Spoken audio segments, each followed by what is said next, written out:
ચાલો આજે આપણે મુલાકાત કરવાની છે આ નાનકડા એવા લડ્ડુ ગોપાલ છે.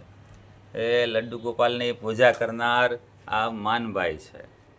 આ માનભાઈ જે છે એ આ નાનકડા એવા છે છતાં પણ લડ્ડુ ગોપાલની પોતાના સંતાનની જેવી પૂજા કરી રહ્યા છે. તમને એના દર્શન કરાવીએ તો એમના વાઘામાં એમની પાસે આટલી વાંસળી, આટલા મુગટો છે અને સાથે સાથે આટલા વાઘાઓ પણ છે. અલગ અલગ પ્રકારના અલગ અલગ પ્રદેશ પ્રાંતના મુગટો પણ રાખેલા છે. વાંસળીઓ પણ એટલી છે. વાઘા અને ગળામાં પહેરવા માટેના એમના હાર, કાનની બૂટો, આ બધું જ એમને સરસ મજાનું વસાવેલું છે. આ બધા એમના નાના નાના વાઘા છે. અલગ અલગ પ્રકારના વાઘા છે. તૈયાર શણગાર કરવા માટેના વાઘા પણ છે અને રાત્રે નાઇટ ડ્રેસ તરીકે પહેરાવાના પણ વાઘા છે. નાના બાળકો પહેરે એવા બેબી સૂટ જેવા પણ વાઘા પણ એમને તૈયાર કરાવ્યા છે સરસ મજાના. તો એ માનભાઈ છે એ અત્યારે એમના વાઘા બદલાવાના છે, તો આપણે એનું પ્રત્યક્ષ દર્શન કરીએ. ચાલો.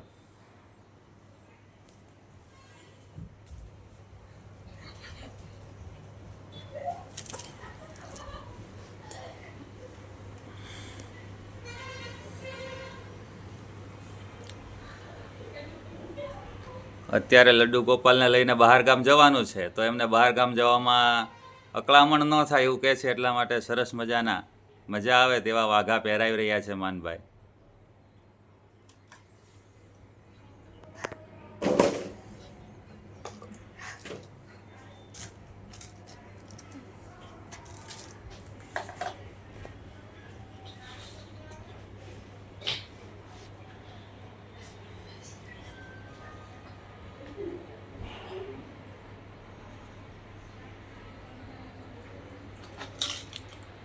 લડ્ડુ ગોપાલને ગરમી ન થાય એ માટે નાનકડો એવો પંખો પણ સાથે રાખે છે.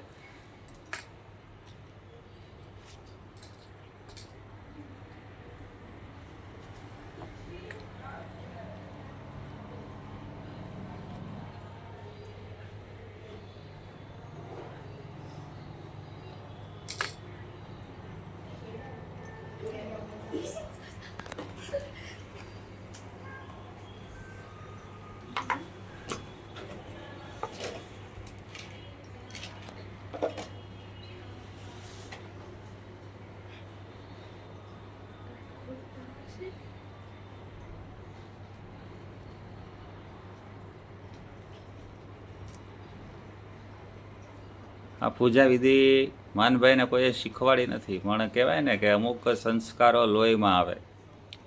માનભાઈના બા છે દેવીબેન, તો આ દેવી બા જે છે એમના લડ્ડુ ગોપાલ છે.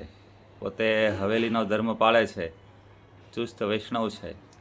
હવે એમની પૂજાનો વારસો જાળવવાનું કામ માનભાઈએ સંભાળ્યું છે. અત્યારથી આ લડ્ડુ ગોપાલની સેવા પૂજા કરી રહ્યા છે.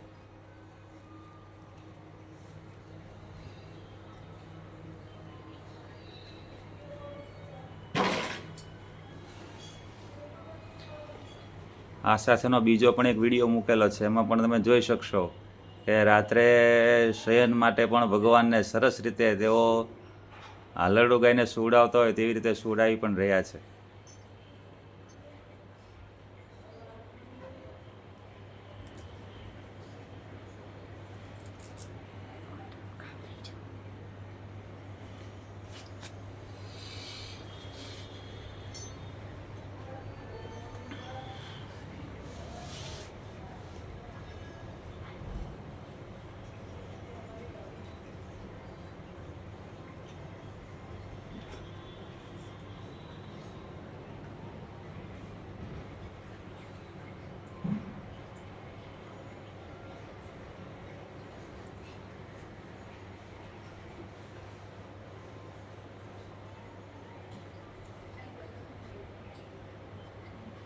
ચલો ભાઈ, બહાર જવામાં એ વાઘા બરાબર પસંદ નહીં પડે એવું લાગે છે માનભાઈને, એટલે બીજા વાઘા પહેરાવી રહ્યા છે.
લડ્ડુ ગોપાલને સરસ રીતે જરાય પણ આમ એવું ન લાગે કે મને કોઈ પરાણે પહેરાઈ રહ્યું છે, એવા કોમળ હાથોમાં માનભાઈ કોમળ રીતે લડ્ડુ ગોપાલને એવા વાઘા પહેરાઈ રહ્યા છે કે જેને ઠંડ કરે. બહાર ફરવા લઈ જાય છે તો ફરવા જતી વખતે પણ એમને મુશ્કેલી ન પડે એ પ્રમાણેના વાઘા પહેરાવે છે. ત્યાં જઈ અને પછી એમને બાબા સૂટ પહેરાવવાનું નક્કી કર્યું છે, એટલે આ બાબા સૂટ છે તેને ત્યાં જઈને પહેરાવશે. આવા 3 પ્રકારના અલગ અલગ બાબા સૂટ પણ એમની માટે લીધેલા છે. અલગ અલગ મોર પીછના પણ, મોર આકારના પણ વાઘાઓ તેમને તૈયાર કરેલા છે. અલગ અલગ હાર ને બધું એમને રાખેલું છે એમની સાથે જ. એ જ્યાં જાય ત્યાં એમની આ બેગ છે, એ બેગ લઈ અને એની અંદર જ બધું સાથે લઈને જાય છે. સાથે એક પંખો પણ છે, જે પંખામાંથી એને આખો શરૂ જ રાખે છે એમની સાથે, કે એમને પંખામાં પણ ઠંડક મળ્યા કરે. સારો એવો પંખો નાનો અમથો એમની માટે લઈ આવેલા છે. બેટરીથી ચાલતો આ પંખો છે.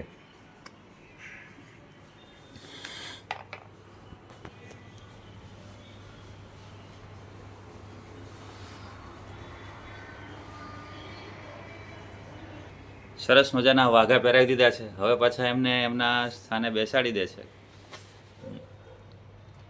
હવે આપણે માનભાઈ સાથે થોડીક વાત કરીએ. તો માનભાઈ, આપણે તમે દિવસમાં કેટલી વખત લડ્ડુ ગોપાલના વાઘા બદલાવો છો? 2 વાર. 2 વખત. ક્યારે ક્યારે? એ ધવાના નાઈનો નાતે ઉઠી વખતે. હા, ત્યારે સવારે નવરાવો છો તમે જાતે જ તે કે હું સુનાવ ને મારી મમ્મી ઉનાળાવે છે.